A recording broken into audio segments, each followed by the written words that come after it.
자, 유럽은 왜 빵빵할까? 책에 대해서 민석이부터 시작하도록 하겠습니다. 음, 일단 저는 이게 지리에 관련된 책이잖아요. 그래서 약간 자기는 이 책을 읽을 때 무슨 생각을 했고, 이 지리에 대해서 어떻게 생각을 하는지를 일단 좀 기본으로 물어보고 싶었는데요. 저는 일단 지리학이란 거에는 큰 관심이 없었는데 이 책을 읽으면서 뭔가 생각보다 더 빡세 보인다라는 느낌을 받았고, 이게 뭔가 살짝 중1 수준에 있는 책은 맞는데, 좀 많이 빡센 느낌이라 가지고 좀 지리하기 어려운 거구나 같은 느낌이 컸습니다. 예수는요? 저는 이 책에 뭐 아는 내용도 있고, 전체적인 틀은 아는데 안에 있는, 그러니까 알맹이들을 모르는 경우가 있어서, 그냥 알맹이들을 아는데, 많은, 많은 도움이 되어서 그걸 알아내는데 되게 신기했고, 음, 그리고 솔직히 아직 이 책을 읽고 나서도 그닥 지리에 그렇게 관심이 생긴 건 아닌데, 그래도 읽기 전보다는 뭔가 많은 걸 얻어간 게 되어서 좋았습니다. 네. 그다음에 선생님은요?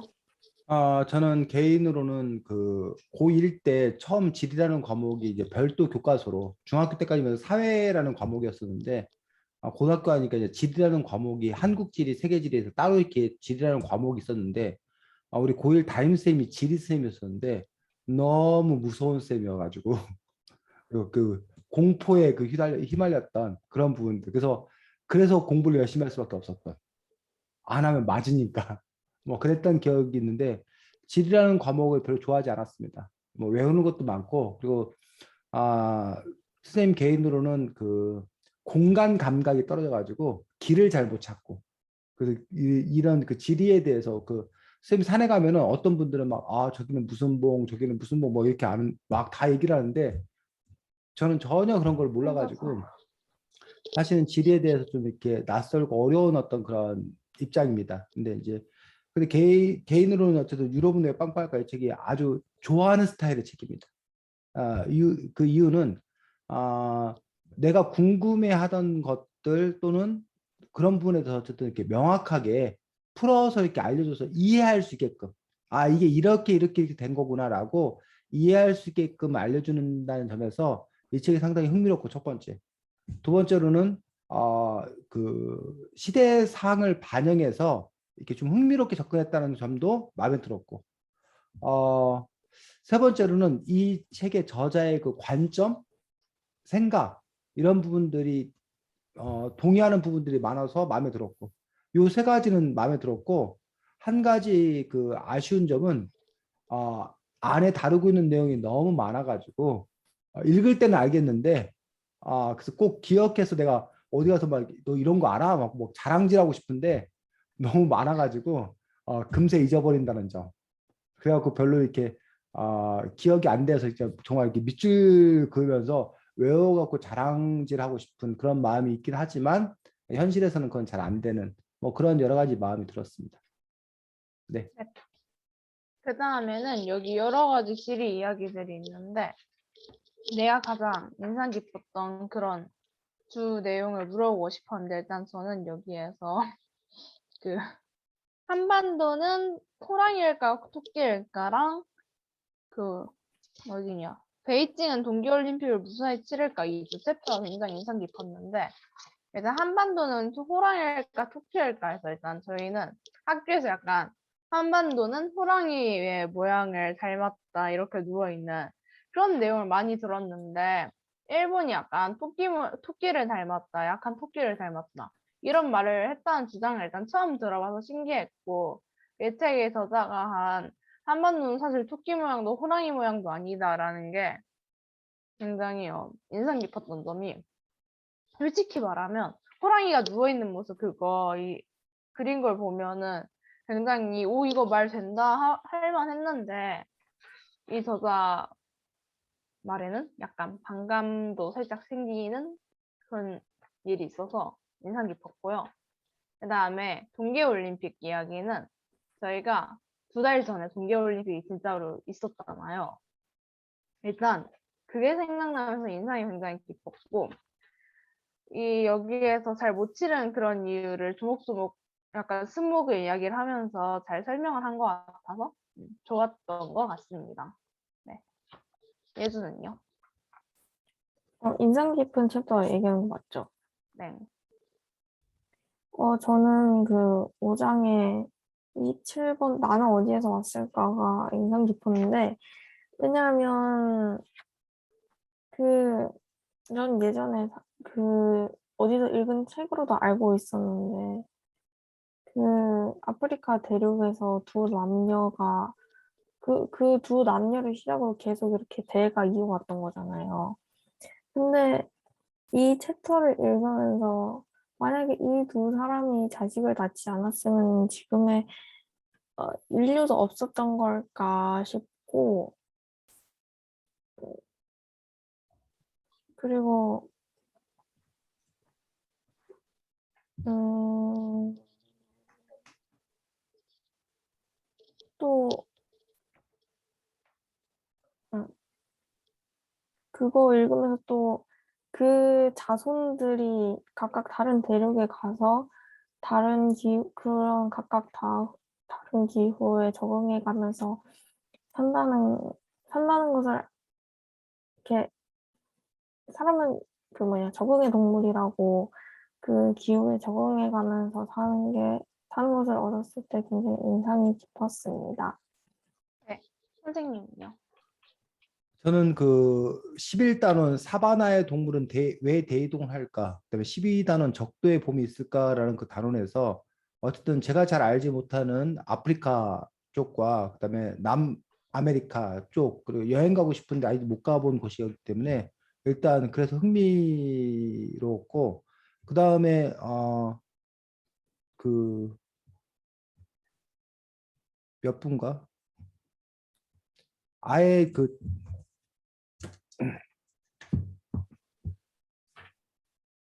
사장의 갈등과 분쟁은 피할 수 없는 걸까라는 그 단원에서 그 세계 여러 나라의 어떤 그런 분쟁들, 에루살렘 문제라던가 카슈미르 분쟁이라든가 로힝야족 분쟁 뭐 이런 부분들에 대해서 사실 그 뉴스를 통해서 접하긴 했으나 그 실체 그런 내용에 대해서 잘 알지 못했었는데 이 저자가 나름 객관적인 입장에서 그 부분을 좀 서술하고 있는 게 아닌가 싶어서 그런 점에서 상당히 많이 도움이 되었기 때문에 그 챕터가 인상 깊었습니다.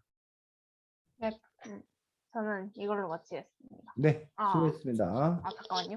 저 하나만 더 할게요. 갑자기. 끝. 갑자기, 자, 해. 갑자기 하나 생각났어요. 아, 여기에 백두산이 만약에 터진다면이란 이야기가 나왔는데, 예전에 실제로 이런 영화도 있었잖아요. 그래서 약간 본인이 생각하기에 진짜로 백두산이 화산이 폭발이 된다면은 어떻게 지구가 좀 어떻게 되고 본인은 어떻게 될 것 같은지? 약간 그런 것도 좀 물어보고 싶어졌는데 일단 저는요. 한반도가 일단 남한이나 북한이나 둘 다 난리가 나서 일단 대피를 해야 할 것 같고 주변국들도 약간 중국이나 그런 쪽에 있는 나라들도 피해가 굉장히 클 것 같아요. 일단 용암도 막 나오고 하는 거니까. 그다음에 그래서 저는 일단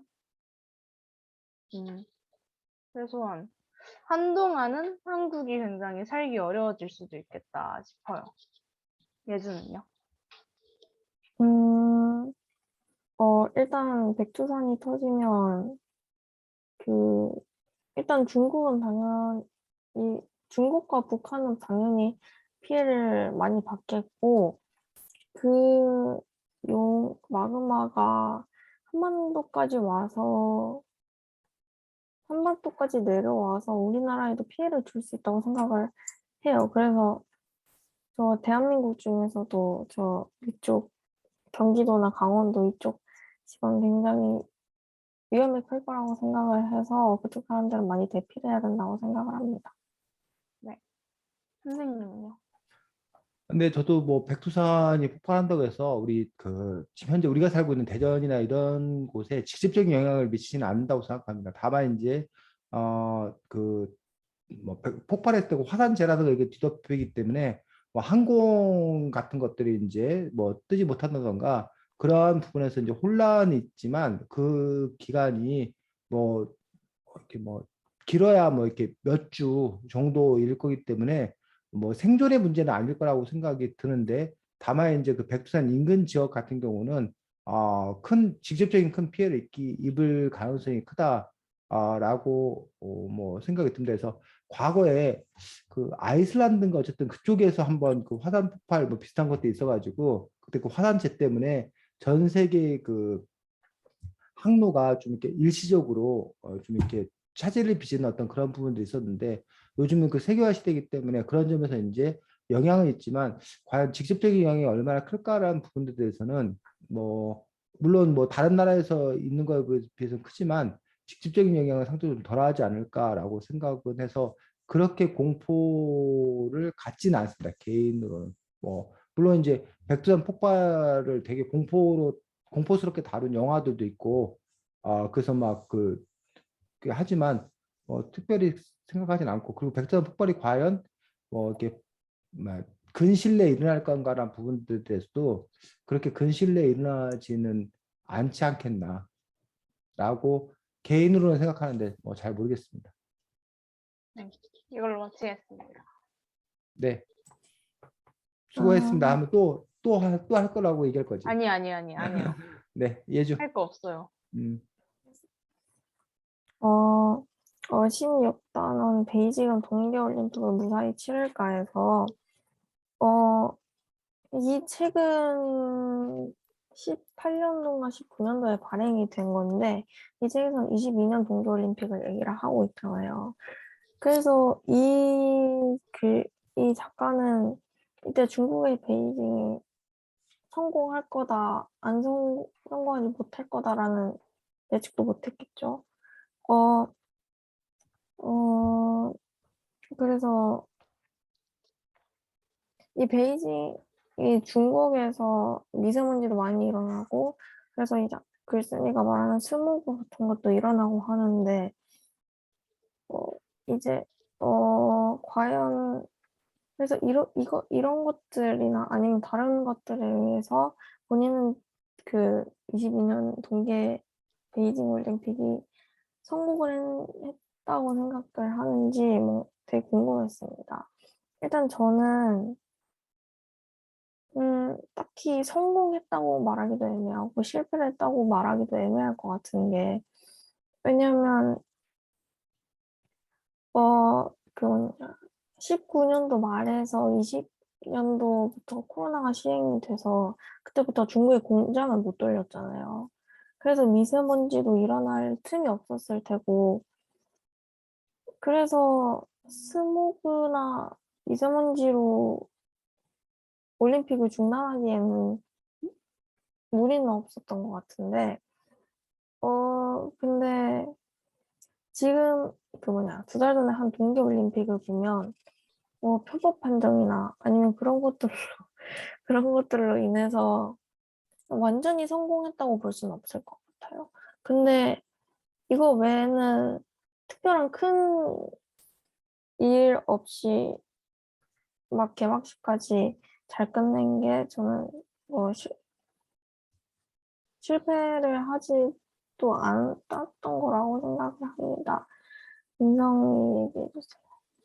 일단 저는요, 예주랑은 좀 다르게 굉장히 처참하게 실패를 했다까진 아니어도 좀 많이 실패를 했다고 생각을 하는데요. 일단 첫 번째로 이 저자가 걱정한 스모그 문제는 사실 아까 예주가 말한 것처럼 코로나 때문에 당분간 공장 운영을 안 했지만 사실 그게 한 2020년 한 1, 2월쯤에 코로나가 터졌잖아요, 저희가.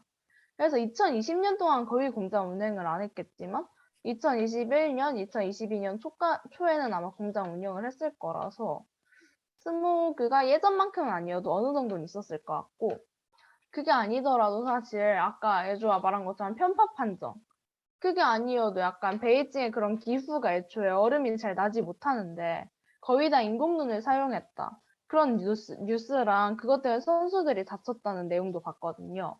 그런 점에서 일단 준비 과정에서도 별로 좋지 않았다고 생각을 하고 아까 개막식은 잘 끝냈다고 말했는데 저는 반대로 생각을 하는 게 개막식에서 그 중국이 굉장히 이슈가 됐던 사건들이 많잖아요. 이 동계올림픽 하기 전에도 한국 문화를 베낀다. 그게 굉장히 그게 개막식에서도 한국의 문화인 김치나 김장이나 한복이나 뭐 음식이나 한국 전통 뭐 그릇 이런 것까지 모두 다 베꼈기 때문에 이건 일단 실패한 것도 맞는데 굉장히 중국이 실패를 떠나서 그냥 한국에게 굉장히 못할 짓을 했다까지 생각이 되고 특히 쇼트트랙에서는 편파 판정으로 안 끝나고 물건 던져가지고 선수를 밀어버리고 그런 것까지 있었기 때문에 동계올림픽은 실패를 했다고 봅니다. 일단 저는.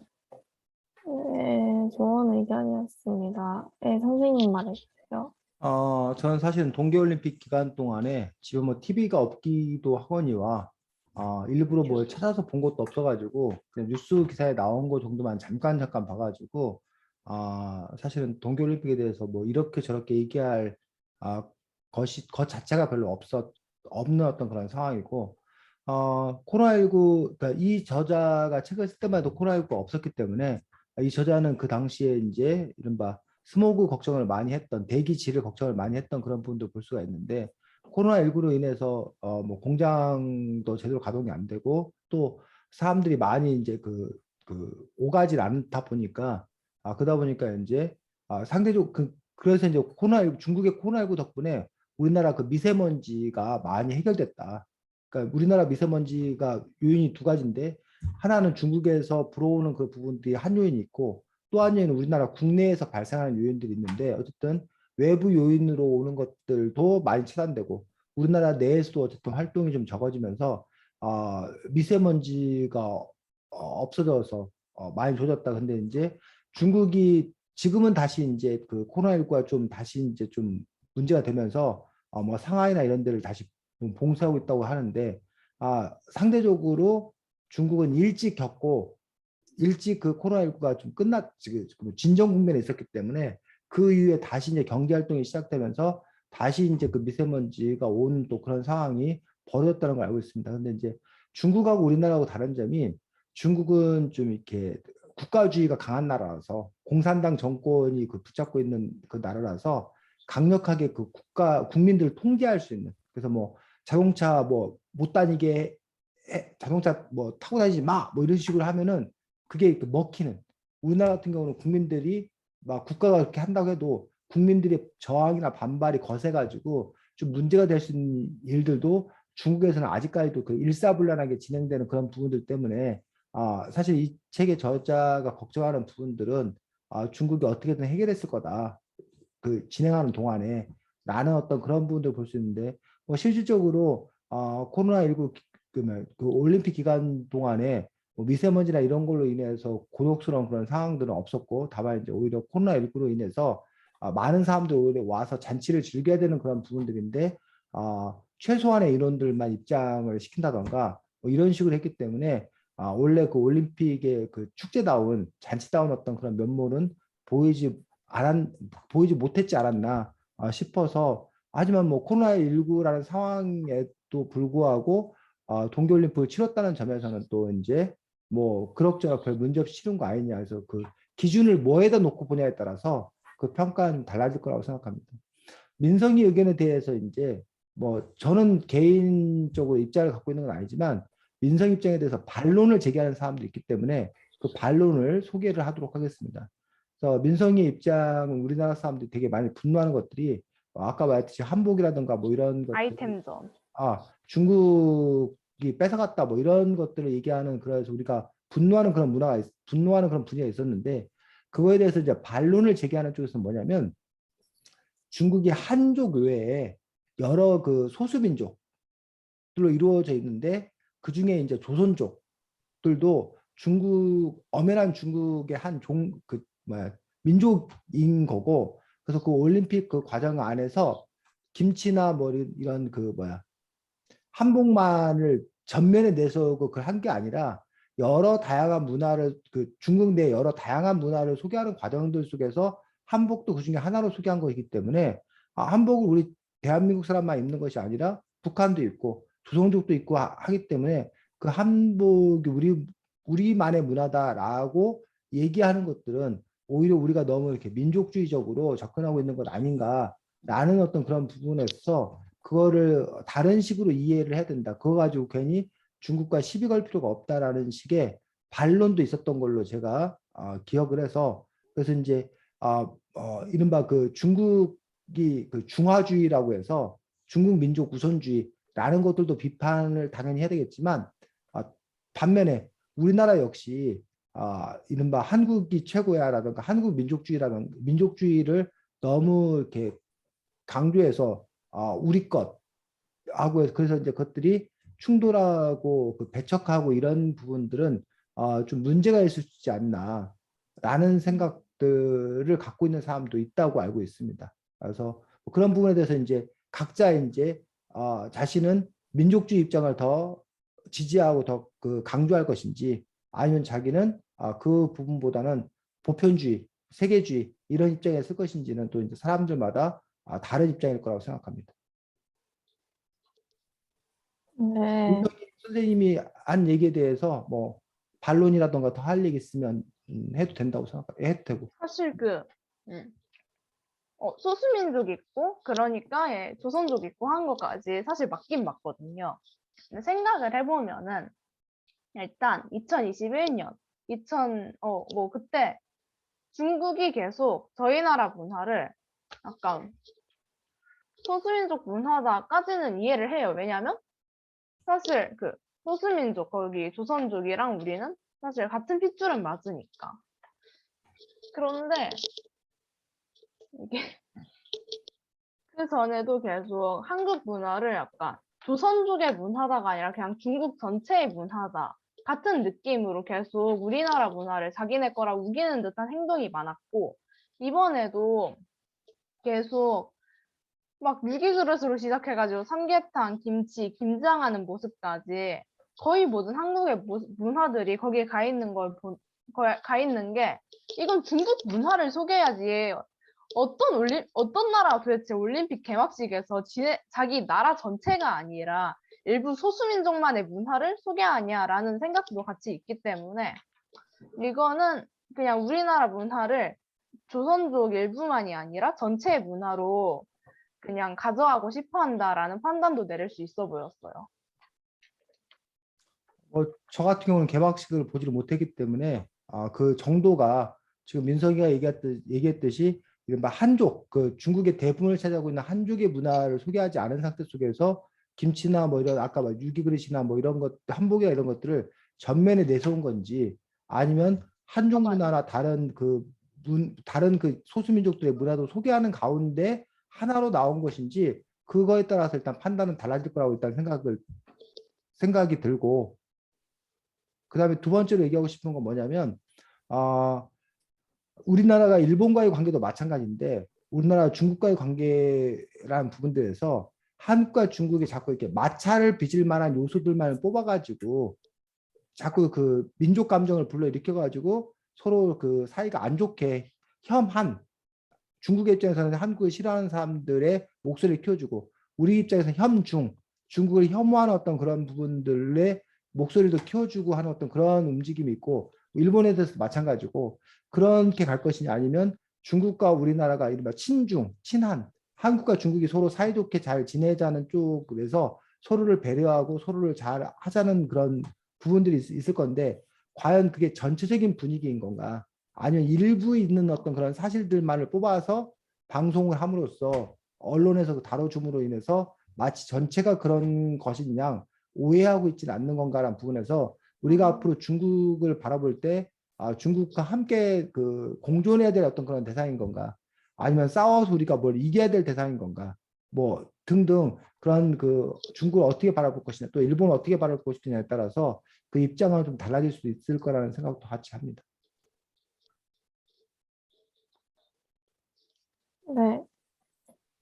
사실은 아까 민성이랑 겹치는 주제가 있어서 걱정을 했지만, 네, 좋은 토론이 이루어졌습니다. 이상입니다. 네, 수고했습니다. 그래서 어쨌든 뭐 선생님이 아까 말했던 것처럼 선생님이 동계올림픽을 거의 못 봤기 때문에 뭐 이렇게 사실이 그 어떤 상황인지 몰라서 뭐라고 이렇게 판단하기 힘든데 어쨌든 뭐 선생님 입장이기보다는 그 이러한 반론도 있다, 이러한 견해도 있다라는 그런 부분들이기 때문에 그런 부분에 대해서도 여러분들 한번 생각해보고 그럼에도 불구하고 또 이제 자기 주장이 더 오를 수도 있는 거고 아니 듣고 보니 또 다른 생각할 여지도 있는 거고 해서 여러분들 또 각자 나름대로 또 판단할 수 있을 거라고 생각이 듭니다. 사실 자, 말 되긴 해요, 그것도. 응? 사실 그것도 말이 되긴 하는데 음, 이게 1분 정도 진해 문화 소개하겠다고 영상이 나왔는데 사물놀이하고 김장하고 그런 내용들만 한국 문화 쪽 공통되는 내용들만 나오고 나머지는 음, 그냥 다른 문화가 아니라 그냥 평범한 개막식을 했기 때문에 음, 조금 그렇습니다. 음. 자, 이 책은 사실은 뭐 상당히 아까 선생님이 개인적으로 소감을 발표하면서 얘기했었는데 너무 많은 지식들을 소개해주고 있는 그런 부분들이 있어가지고 사실은 뭐부터 그 다뤄서 얘기를 해야 될까 쉽지 않은데 어쨌든 이 책이 이제 지리에 관한 책이니까 지리학이란 어떤 학문인지는 최소한 우리가 뭐 이 책을 읽었으면 아는 게 좋다고 생각하기 때문에 여러분들 생각에 지리학이란 어떤 학문이라고 생각하는지 이 책을 읽은 뭐 전체적으로 여러분에게 누가 지리란 무엇인지라고 묻는다면 여러분들은 어떻게 대답을 할 것인지 누구부터 얘기할까?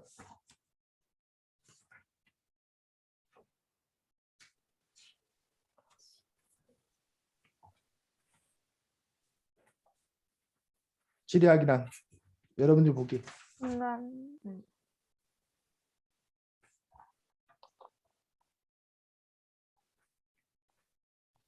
여러분이 지금 현재 알고 있는 지리학이란 건 입장, 이해한 입장을 중심으로 얘기하면 돼. 뭐 답을 얘기하는 거 아니니까. 민성이? 제가 생각하는 지리학은 음, 약간 그냥 말 그대로 우리의 이 지구에서의 이 지리 같은 거가 포함된 학문으로 약간 뭐라 해야 되지? 우리의 이 지리 그런 지리 정보를 포함하면서 그걸로 인한 요인이나 여러 가지 기후 아니면 약간 여러 가지의 문화 이런 거를 포함하는 학문이다. 예주.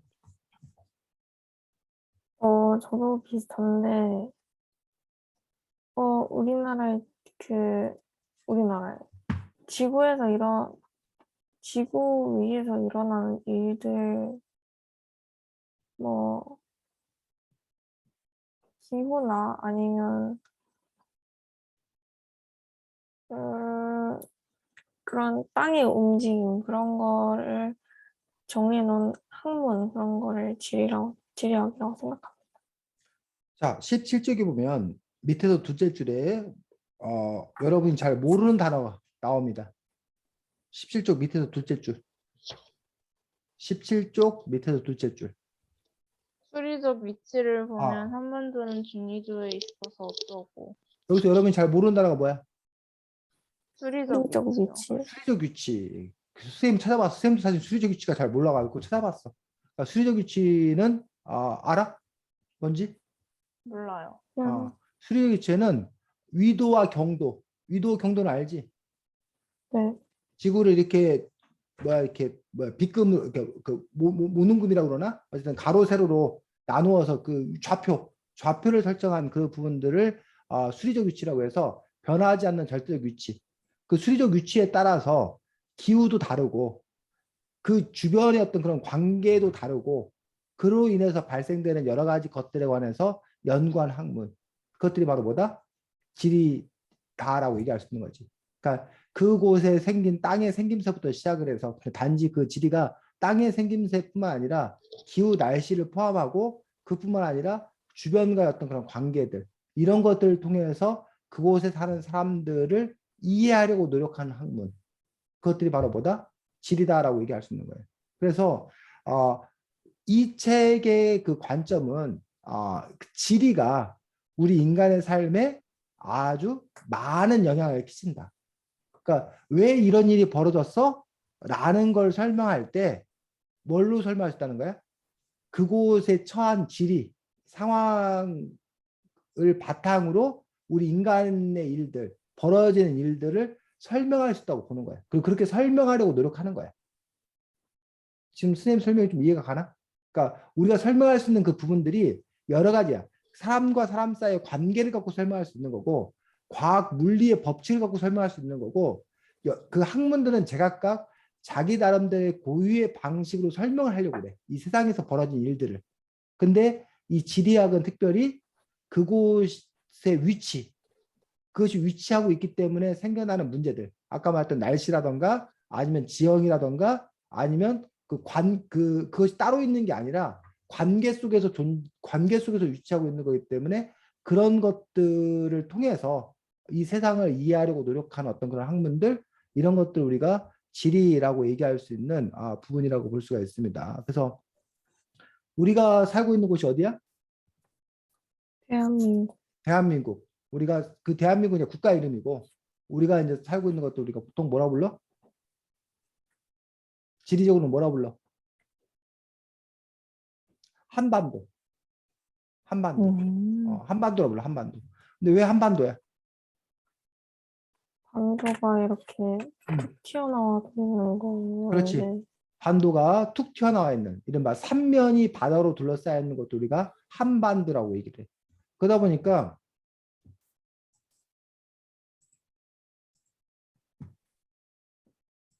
이게 보통 이제 우리나라 지도를 이렇게 그려.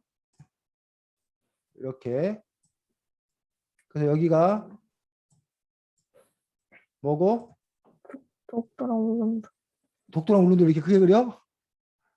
일본. 일본이란 말이야. 여기가 이제 태평양 우리나라가 바다겠지. 우리가 됐는데 어? 지금 좀 우리가 돼버렸는데. 오리가 돼버렸다고? 그래서 이쪽이 이제 이거 대륙과 이쪽이 어디? 해양, 바다. 그래서 이 해양과 바다가 뭐 하는 곳? 만나는 곳에 위치하고 있다라는 얘기야. 그리고 여기는 러시아라는 아주 강대국이 있는 거고, 여기는 또 뭐야? 중국이라는 강대국이 있는 거고, 여기는 또 뭐야? 일본이라는 강대국이 있는 거고, 그러다가 이제 멀리 떨어지면 미국이란 강대국에서 우리가 이른바 사강들 속에 우리가 포위되어 있다, 둘러싸여 있다라는 어떤 그런 부분들이 우리나라가 이른바 국제 정세 속에서 있는 어떤 그런 부분들. 게다가 이 중국과 러시아는 근현대 일이지만 공산주의 국가이고, 그래서 이제 우리가 이 북한 공산주의 국가와 우리는 또 자유시장주의, 자본주의 국가들 사이가 정면으로 충돌한 어떤 그런 지점들 속에 있기 때문에, 그것도 뭐 날씨상으로 봤을 때 태평양 기단과 이쪽에 무슨 뭐 시베리아 기단, 오츠케 기단, 이런 기단들이 만나는 어떤 그런 지점들, 이런 지점들에 위치하고 있기 때문에 그걸로 인해서 우리의 삶이 많이 결정되어 있다라고, 그런 것들을 바탕으로 이해하려는 학문들, 이런 것들이 지리다라고 얘기할 수 있다는 거지. 지리에 대해서. 그래서 선생님이 이해하는 지리에 대한 설명을 한 거예요. 여러분들도 여러분들이 이해한 대로 지리에 대해서 이야기할 수 있어야겠다라고 생각을 합니다. 자, 선생님이 주로 이제 그 관심 있었던, 여러분과 함께 이야기하고 싶었던 것들을 몇 가지 골라서 함께 이야기를 좀 이렇게 해볼 수 있도록 하겠습니다. 아니면 뭐 예주나 민성이가 이 챕터에 대해서 내가 좀 잘 이해가 안 가요, 잘 모르겠어요 라는 그런 부분도 있다던가, 아니면 이 이야기를 좀 더 해보고 싶어요 라는 게 있으면 그 챕터를 얘기해 주면 그 챕터 갖고 먼저 얘기하도록 하겠고, 없으면 선생님이 얘기하고 싶은 것들, 여러분하고 얘기하고 싶은 것들을 챕터를 정해서 얘기할 수 있도록 하겠습니다. 혹시 예주나 민성이 뭐 챕터 이야기하고 싶은 챕터 있으면 얘기를. 왜 웃어? 아니, 그냥 이 민성이가 입국하고 있는 게 웃겨서. 할 말이 없어. 아니 읽으면서 오늘 너무 졸려가지고 오늘 어떻게 읽었어? 읽었지 나? 오늘 읽었어? 아니 학교에서도 읽어봤는데 음, 두 번째 페이지부터 모르는 단어가 나온다 그래가지고 그랬구나. 어떻게 읽다가 그냥 음, 읽어서 읽었는데 너무 졸려가지고 그래, 그래. 어떻게 다 읽었나도 기억이 안 나요. 지금 읽었다까진 기억나는데 다. 자, 예주 뭐 특별히 네, 뭐 딱히 생각나는 얘기 할게. 그래. 선생님이 일단 보면 그 6번 6챕터 6장 6장이 뭐야? 끝.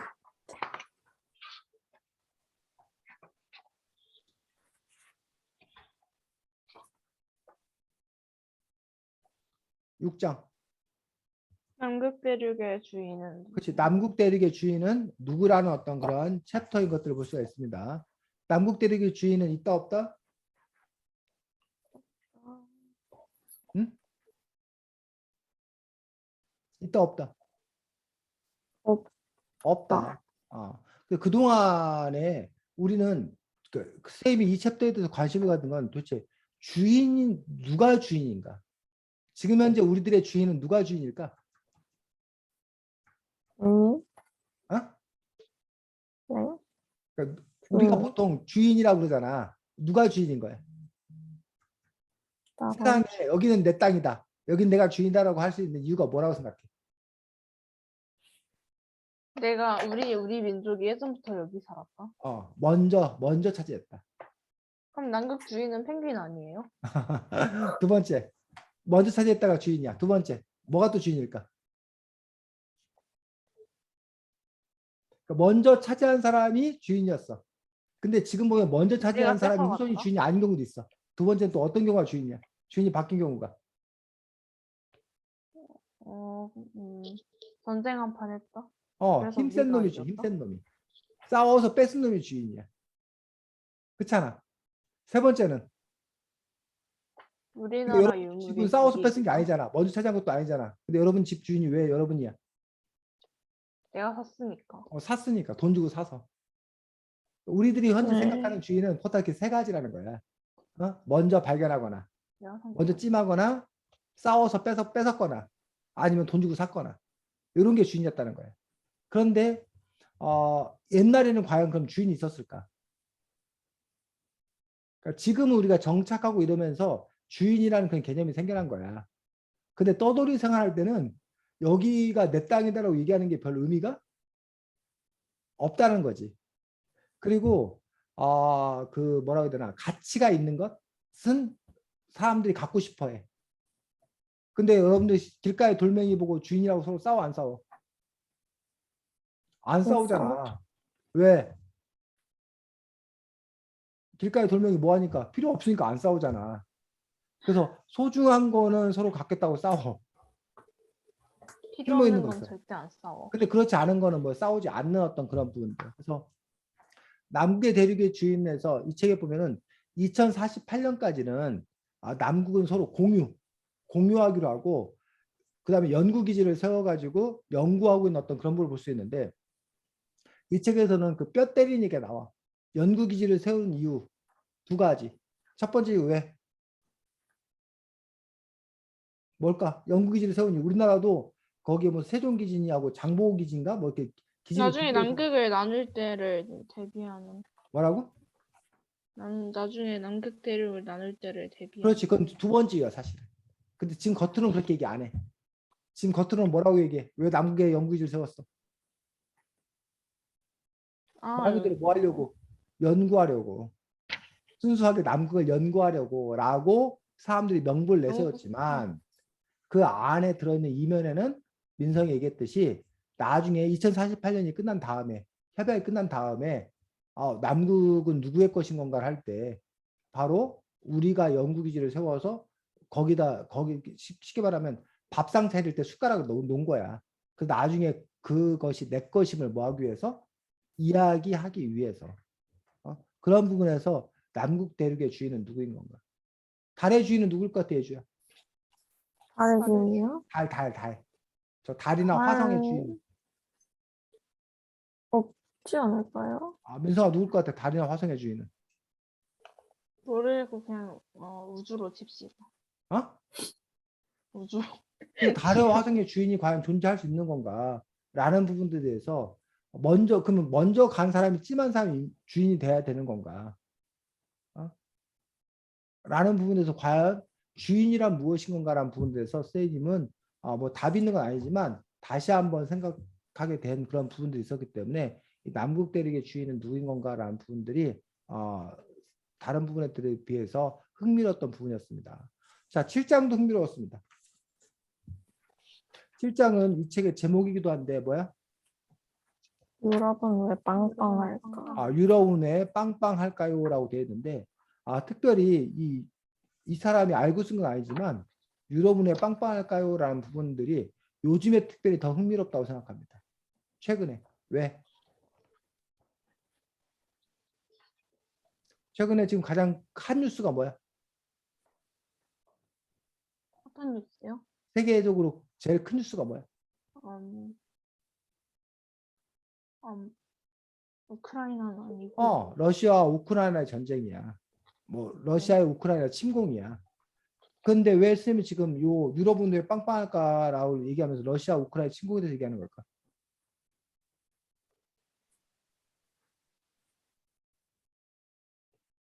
우크라이나가 왜 중요한지 혹시 뉴스에서 들은 적 없어?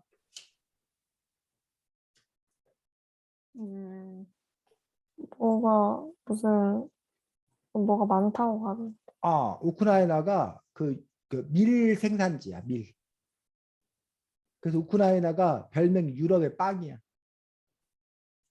유럽의 빵이라는 별명을 갖고 있다는 거야. 그 빵을 만드는데 밀가루가 필요하잖아. 그 밀 재배지로서 가장 큰 영역을 차지하는 것들이 바로 우크라이나라는 거지. 그래서 우크라이나에서 밀 농사를 제대로 짓지 못하면 밀가루 값이 폭등하게 되는 그런 또 이제 문제. 그래서 요즘에 이제 인플레이션, 물가가 계속 오르고 있는데 그 이유들이 코로나19 상황에서 돈을 너무 많이 풀었기 때문인 이유도 있지만 이 우크라이나 사태로 인해서 이 밀이 제대로 생산되지 않을 거다라는 것들. 그다음에 석유나 이런 천연가스 공급이 제대로 되지 않을 거라는 그런 이유들 때문에 상당히 그 값이 폭등하고 있는 어떤 그런 상황인 것들을 볼 수가 있습니다. 자, 이 책에서는 자 48쪽 잠깐 보도록 하겠습니다.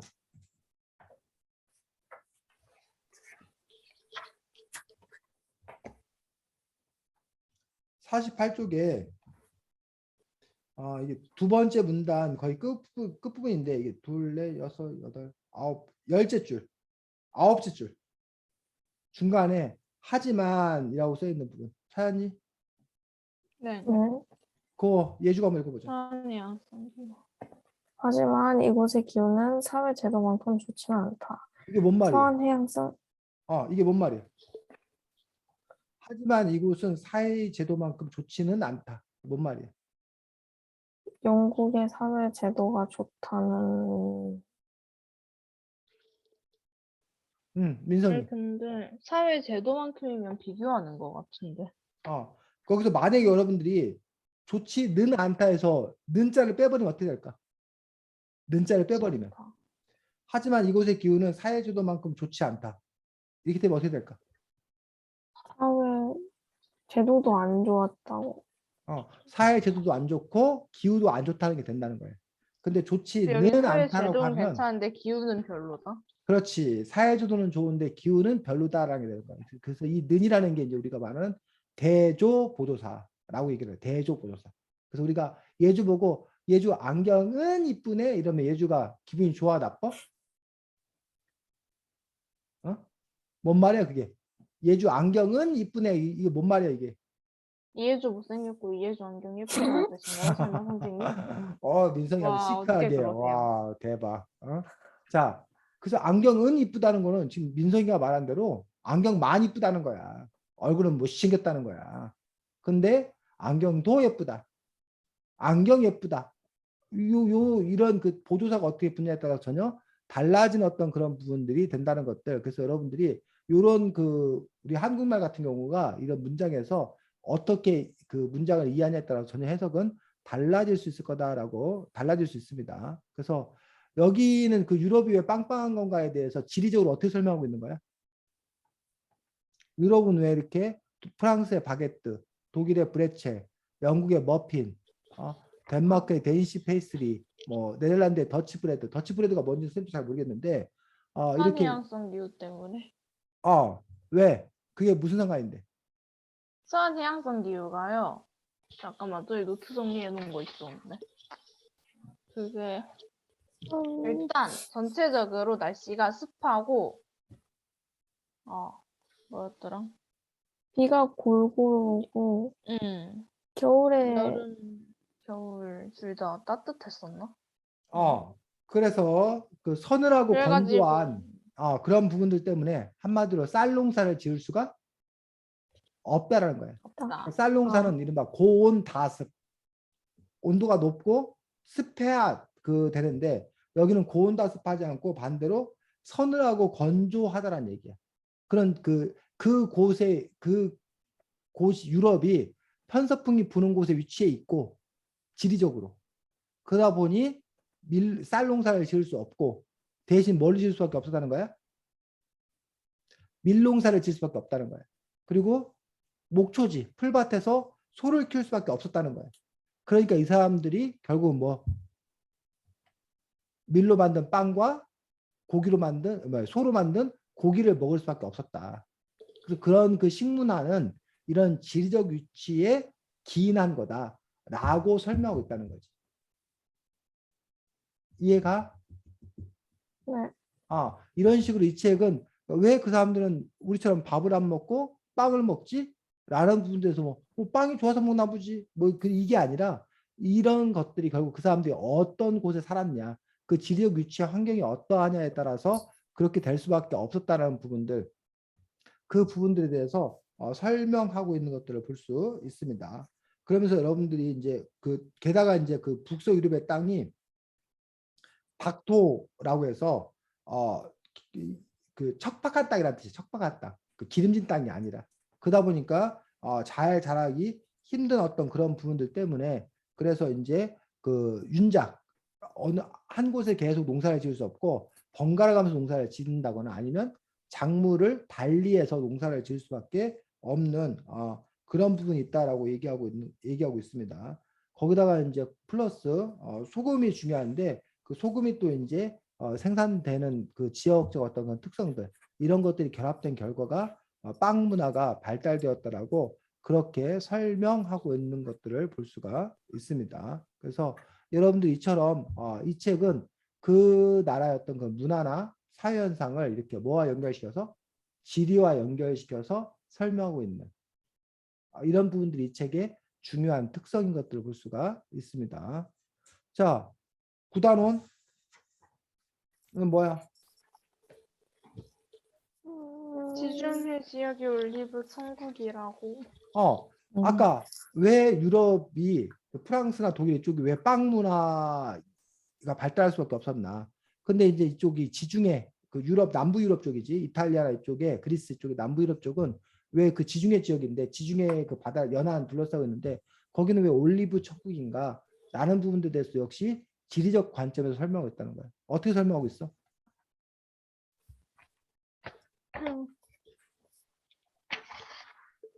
올리브는 뜨겁고 건조한 여름에 주로 자라는데 지중해성 기후는 겨울에 비가 내리고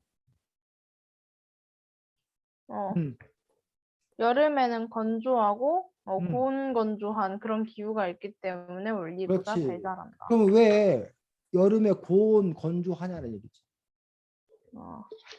그러면서 이제 뭘 설명한 거야? 지중해 바로 밑에 뭐가 있다는 거야? 지중해성 사하라 사막이 있다는 거야. 사하라 사막. 그 사하라 사막이 있기 때문에 그 사하라 사막의 영향으로 건조한 어떤 그런 부분들을 볼 수가 있다는 거야. 그래서 여러분들이 그래서 이 책을 좀 더 제대로 보려면 뭘 찾아보면서 지도를 찾아보면서 볼 때 여러분들이 훨씬 더 이 책을 제대로 잘 이해할 수 있지 않을까 싶습니다. 그래서 잠깐만.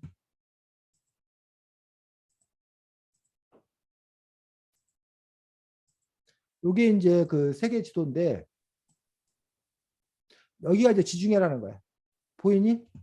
여기 이탈리아, 그리스 이쪽에 이제 리비아, 이집트 이쪽이다. 이 지중해 연안이 지중해라는 거야. 그래서 여기가 이제 그 사하라 사막 지대인 거야. 이 사하라 사막 지대의 그 건조한 부분들이 영향을 미쳐서 이쪽에 그 지중해의 어떤 그 날씨를 형성한다는 거지. 그리고 이제 아까 말했던 이 독일이나 이쪽 그 노르웨이, 핀란드 이쪽 이 부분들은 여기가 이제 대서양, 미국 대서양인데 여기서 이제 편서풍이 이렇게 편서풍이 불어서 그 편서풍의 영향으로 서늘한 어떤 그런 날씨, 건조하고 서늘한 날씨여서 여기에는 이제 아까 그 말한 대로 그다음에 목초지, 아까 스님이 그 유럽의 빵이라 부르는 우크라이나가 여기에 위치하고 있는 그 부분도 볼 수 있다는 거죠. 그래서 이렇게 지도와 함께 보면 여기서 지금 이렇게 색깔이 여기는 지금 푸른색이잖아. 푸른색은 숲이 있는 곳이라는 거야. 근데 이 지금 이걸 무슨 색이라고 그래야 돼? 뭐 노란색이야 뭐야? 요 색깔들은 이제 무슨 지대인 거야? 다 사막지대, 사막지대. 풀이 없는 거지. 숲이 없는 거지. 그 부분에 대한 어떤 그 영향들을 받고 있다는 것들을 얘기하고 있습니다. 그래서 이 지리 같은 경우에 여러분들이 지도를 확인하면서 지도와 이렇게 연결지면서 볼 때 조금 더 제대로 잘 이해할 수 있다고 생각합니다. 자, 60쪽에 이런 얘기 나와. 60쪽에 둘째 줄 마지막에. 평소에 이거 그죠? 평소에 올리브를 수확할 때 한 번 지나간 가지는 다시 손대지 말라고 쓰여 있다. 남은 것은 가난한 이방인과 고아와 과부의 몫이라는 것이다. 자, 그 문장을 보면서 여러분 혹시 떠오르는 뭐 우리나라 풍습 없어?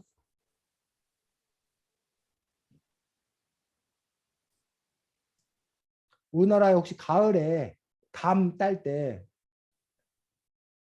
뭐 하는 줄 알아? 혹시 그 까치밥이라고 들어봤어? 감 딸 때 아, 감 몇 개 남겨두는 거. 위에 있는 네. 몇 개는. 그 다음에 우리나라도 과거에 그 이삭줍기라는 거, 우리나라뿐만 아니라 그 유럽에도 있었는데 이삭줍기라는 또 유명한 그 그림도 있는데 이삭줍기가 뭔지 여의삭 알아? 줍는 여인. 어? 여의삭을 줍는 여인. 그 별을 이렇게 추수하고 난 다음에 그 떨어진 것들은 가난한 사람들이 와서 이제 뭐 하는 거야? 그 주워가게 하는 거야. 또 여러분도 혹시 시래기국 알아? 시래기국? 네. 시래기 된장국. 그 시래기 같은 경우도 배추나 이런 걸 제대로 다 가져간 다음에 그 떨어진 거 그걸 그 주워다가 말려서 그 사람들이 국 끓여 먹고 그게 처음 출발했다는 거야. 지금은 일부러 시래기를 만들어 멀쩡한 배추를 가지고 무청을 갖고 시래기를 만들어 지금 일부러. 근데 옛날에는 그 뭐 손질하고 남은 버려진 어떤 그런 것들을 사람들이 이제 가난한 사람 돈 주고 제대로 된 상품 못 사니까 나머지 걸 갖다가 그걸 가지고 뭘 국을 끓여 먹었는데 이제 그것들이 지금 이제 그 시래기 된장국 뭐 이런 식으로 쓰여지는 것들을 봤을 때 어쨌든 뭐 유럽이나 우리나라나 과거나 현재나 어쨌든 이렇게 그 함께 살려고 하는 어떤 그런 정신들, 가난한 사람들을 배려하는 어떤 그런 마음들, 그런 마음들이 또 함께 있다는 것들을 알 수 있습니다. 62쪽.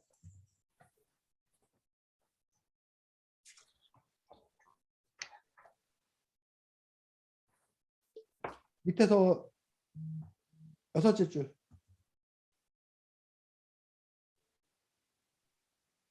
그런데 그는 에스페란토어로 논문을 쓰는 바람에 세상에 잘 알려지지 않았다. 잘 모르는 단어 뭐야?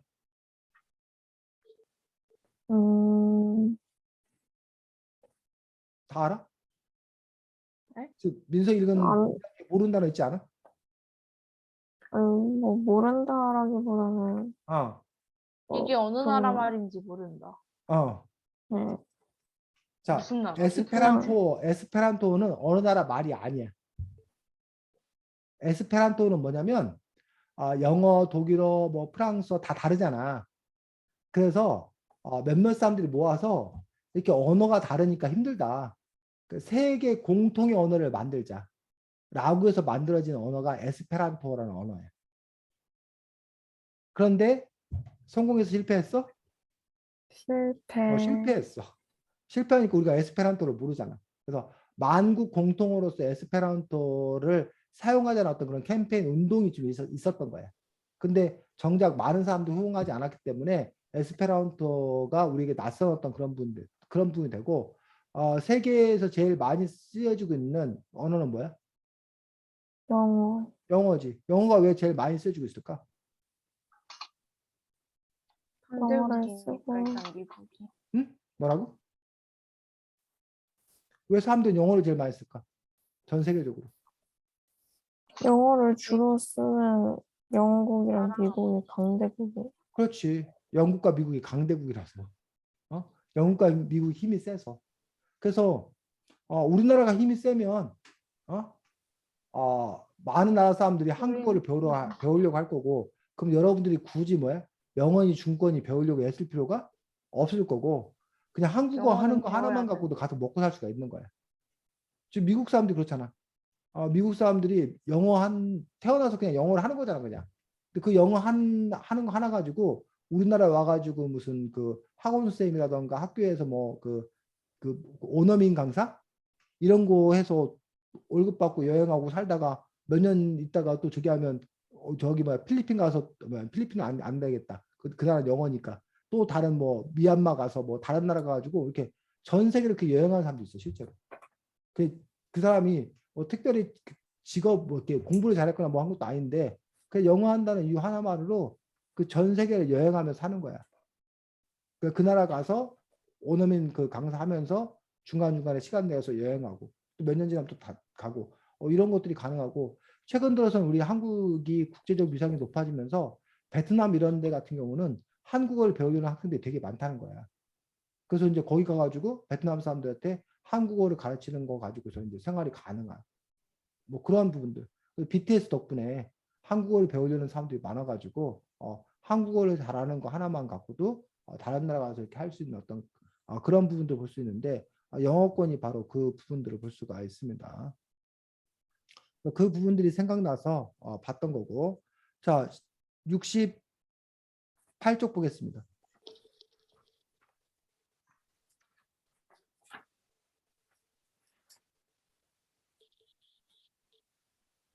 68쪽에 중간에 빨간 글씨 그 밑에 거 우기에 맞춰 이동하는 사바나의 동물들 해가지고 그 밑에 케냐에부터 읽어주겠습니다. 케냐의 마을 사이마라 국립보호구역이 우기에 접어드는 7월, 10월에는 얼룩말, 누, 톰슨 바질 등 수백만 마리의 야생 동물들이 남쪽 탄자니아의 세렝게티 초원으로부터 찾아온다. 5월, 6월이 되면서 남쪽의 세렝게티 국립공원에서 건기가 시작되자 북쪽으로 이동해온 것이다. 11월에 들어서는 세렝게티의 우기에 맞춰 다시 남쪽으로 돌아갈 것이다. 동물들의 이동이 활발한 시간대는 더위가 흠뻑 꺾인 이른 아침과 석양 거기까지. 무렵이며 자, 예주가 지금 읽은 이 부분이 글로서 이렇게 설명된 부분들이거든. 선생님 이 부분 글을 읽고서 도대체 이게 뭔 말이야 어떻게 된다는 거야 하고 선생님 다시 한번 공책에다가 다시 한번 이렇게 메모에 정리했어. 그리고 나서는 그 옆에 있는 69쪽을 보고 선생님 후회했어. 왜? 왜 69쪽을 보고 후회했을까? 다 보기 쉽게 그림이 들어있어. 그림으로 더 이렇게 쉽게 설명이 되더라고요. 너무 간단하게 그려놨다. 요즘에 여러분들 위해서 텍스트 글로써 이해하는 부분들이 있고 옆에 있는 뭘로써 그림으로서 이렇게 설명되고 이해되는 그런 부분도 있기 때문에 요즘 어른들 중에 요즘 애들이 글을 제대로 이해를 못한다. 글을 읽고도 뭔 말인지 모른다. 요즘 애들 학력이 떨어서 큰일이다. 라고 걱정하는 어른들이 계시더라는 얘기예요. 그래서 그 말이 일면 글 텍스트만을 해석을 못하는 거 보면은 그 말이 맞는 것도 사실이야. 선생님 보기에.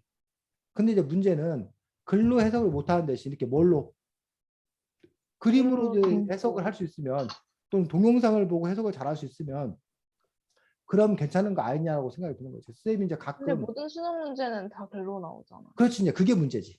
아직까지는 권력이 텍스트 글로 돼 있다는 게 이제 그게 문제인 거야. 그래갖고 가끔 이제 선생님 입장에서 좀 이렇게 딴 생각 이상한 생각이 드는 거는 애들이 고사성어나 아까 선생님이 말했던 그런 단어 아니라고 했을 때 모르면 어떻게 그것도 모를 수 있어 하고 막 혼나 너네들이. 근데 아니 뭐 양심 여러분들이 없어. 무슨 뭐 킹 받네 뭐 이런 거를 쓰고 어른들이 그 말이 도대체 뭐야 뭔 말이 모르면 어른들이 혼나는 게 아니라 또 애들이 혼나. 왜 누가 아니, 그런 진짜. 단어를 쓰라고 했냐고 또 혼나 애들이. 아, 그거 되게 이상한 거 아니야? 내로남불이다. 내로남불이다. 그렇지. 그 되게 이상한 거 아니야? 왜 새로운 언어를 어른들이 모르는 건 문제가 안 되고 기존에 있는 단어를 아이들이 모르는 것만 문제가 되는 건가? 솔직히 말하면은 아, 저희는 아직 학생이니까 아직 안 배웠으니까 모를 수도 있지 어른들은 오히려 알아야 하는 거 아닌가요? 반대로 생각해 볼 때? 아, 그렇게 하면은 혼나는 건 저희가 아니어야 할 것 같은데요? 아. 아니 솔직히 몇 년이나 덜 살았는데 모를 수도 있지. 나중에 알겠지. 양심 어. 없다 진짜. 어쨌든 그런 부분들에서 우리가 그 문제들을 바라보는 어떤 그런 시각에 따라서 또 여러 가지 시각이 있을 수 있다고 봅니다. 그래서 어쨌든 선생님이 얘기하고 싶은 것들은 독서 교육하는 사람 입장에서 이렇게 텍스트 자료 외에 여러분들 옆에 있는 뭐 그림 자료 여러분들이 함께 봐야 된다고 생각이 들고 결국 보면 근데 쌤 처음에 좀 이해가 안 됐던 것들이 우리는 비 오는 거 좋아해 안 좋아해? 여러분 비 오는 데하고 맑은 데하고 저 어디를 이제 찾아갈 것 좋아하게 같아? 됐어요. 어느 정도. 너네는 비가 내일 비 오는 오면 곳과 좋겠습니다. 맑은 간절하게. 곳이 있으면 비 오는 데서 맑은 곳을 찾아갈 것 같아? 맑은 곳에서 비 오는 곳을 찾아갈 것 같아? 그냥 맑은 그날이 곳으로 체육 있는 찾아가죠. 날이라면 비 오는 곳을 찾아갈 거고 그날이 체육 없는 날이라면 맑은 곳으로 갈 거예요. 체육을 왜 운동장 싫어해? 체육 싫어. 어. 그래서 아, 선생님은 당연히 맑은 곳을 찾아간다고 생각했거든. 맑은 곳이 낫다고 생각했거든.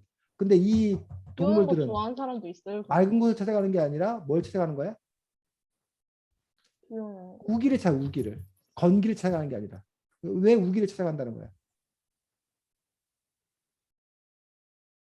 왜 우기를 찾아가? 이 풀,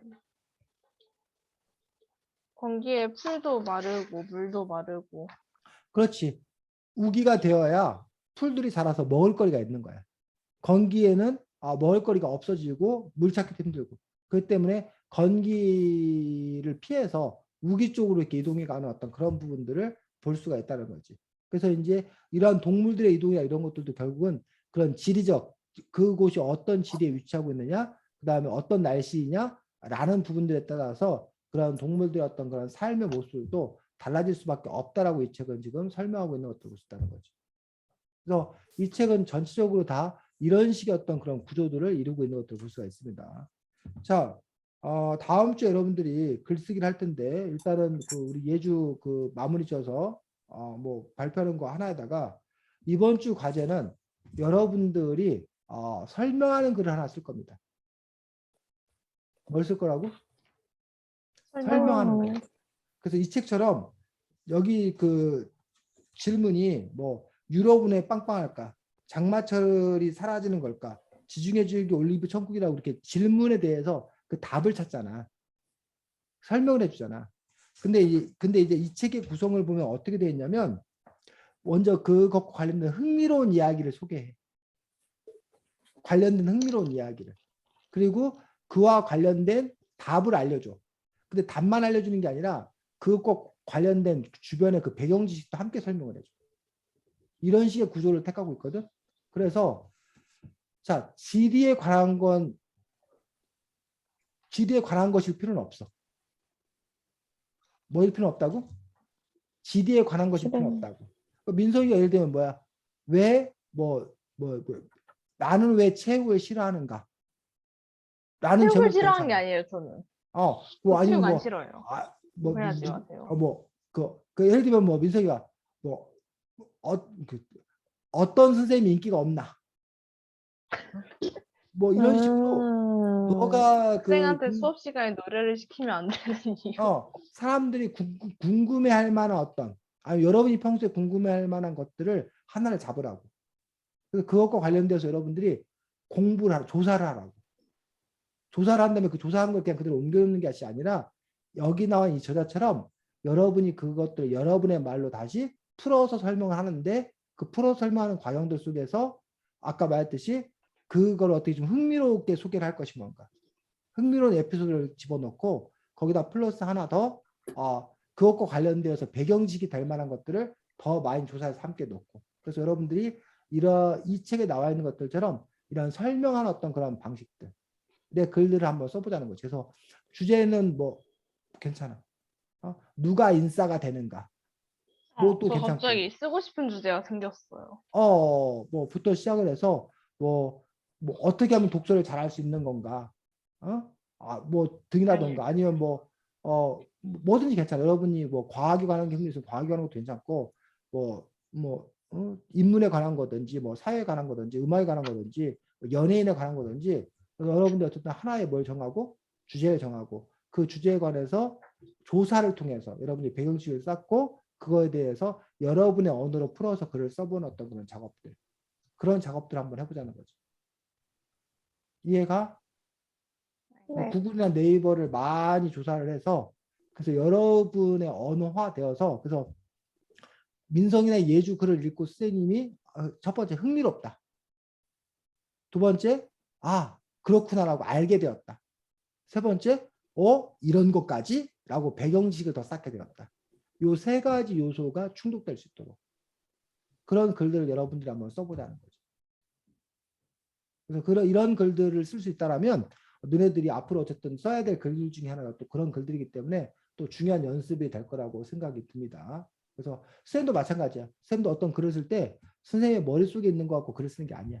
쌤도 뭐가 이렇게 정해지면 열심히 조사를 해. 자, 다른 책을 읽고 뭐 조사를 하고 해서 아이디어 뭐 어떻게 접근하면 좋을까 아이디어를 내고 해서 이것과 관련되어서 무슨 얘기를 더 들려줄까 생각을 해서 이렇게 글을 쓰는 거기 때문에 그게 글을 쓰는 어떤 하나의 어떤 그런 방식이기 때문에 그런 종류의 글도 여러분들이 한번 써보자는 거죠. 질문. 근데 진짜로 학생들은 어떤 타입의 선생님이 싫어할까? 진짜 그거 해도 돼요? 당연하지. 근데 이제 그것들에 대해서 방법이 두 가지가 있는데 하나가 너가 그 연구조사 애들한테 네가 물어봐가지고 많은 애들한테 물어봐가지고 그 자료를 도출하는 현장 생산에 도출하는 방법이 하나가 있고 또 하나는 연구조사 그 뭐 심리적으로 아니면 뭐 어떤 유형의 선생님들 좋아하는 건가라면 해서 기존의 연구라든가 이런 것들을 네가 조사해서 소개하는 방식이 있고 그래서 현장 조사를 하던 기존의 그 자료 조사를 하던 두 가지를 다 하던 그건 예주 네 마음이지. 그래서 일상생활 속에서 뭐 할 수 있는 것들 아니면 왜 사람들이 명품을 갖고 싶어 하는가 뭐 이런 것도 얼마든지 가능한 거고 뭐 BTS가 세계적인 인기를 끌 수 있는 비결은 무엇인 건가 BTS 성공 비결은 무엇인가 라는 어떤 그런 부분도 가능한 거고 아까 뭐 민성이가 왜 어른들은 왜 내로남불한가 라는 그 주제에 대해서 네가 연구해서 그 발표하는 것도 가능한 거고 이유는 너무 간단한데요, 근데 이거. 근데 그 간단한 거를 그 간단하게 답만 얘기하는 것도 아니라 그것과 관련되어서 함께 얘기하고 흥미롭게 사례를 들어서 얘기하고 그냥 어른이니까. 하나의 글로 써야 된다는 거지.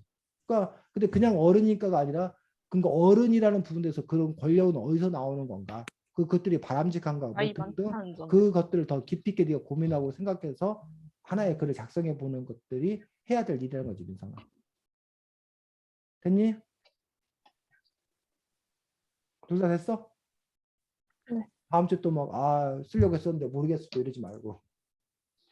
아니 자. 주제는 생각을 했는데 아, 이게 잘 될지를. 그래. 그러니까는 그거를 뭐 사람들한테 많이 물어보고 조사도 하고 고민도 해보고 구글링도 해보고 뭐 이렇게 그런 노력이 필요한 거야. 그러니까 일단 근데 뭐 민성이는 아이디어 있다는 건 거의 절반은 마찬가지 한 거야. 사람들이 대부분이 어떤 토픽으로 할까 어떤 주제로 할까를 정하는 게 사실 쉽지가 않거든. 그리고 예주는 어떤 주제로 할까 막 안 정해지면 그냥 아무거나 그냥 먼저 생각나는 걸로 해. 괜히 더 좋은 주제 하려고 하다가 그거 하다가 시간도 다 지나고 나중에 뭐 하지 말고 그냥 그 첫 번째 그냥 한 시간이면 한 시간 뭐 5분이면 5분 이렇게 생각해보고 나서 그때까지만 딱 생각하고 그때 그냥 떠오는 거 그냥 해. 어차피 우리가 무슨 이거 대회 나가는 것도 아니고 시험 보는 것도 아니니까. 이해가? 선생님들이 네. 대답을 잘 해주실지가 의문입니다. 그래. 자, 잘 지내시고 다음 주에 보도록 하겠습니다. 수고했습니다. 안녕. 안녕히 계세요. 안녕히 계세요.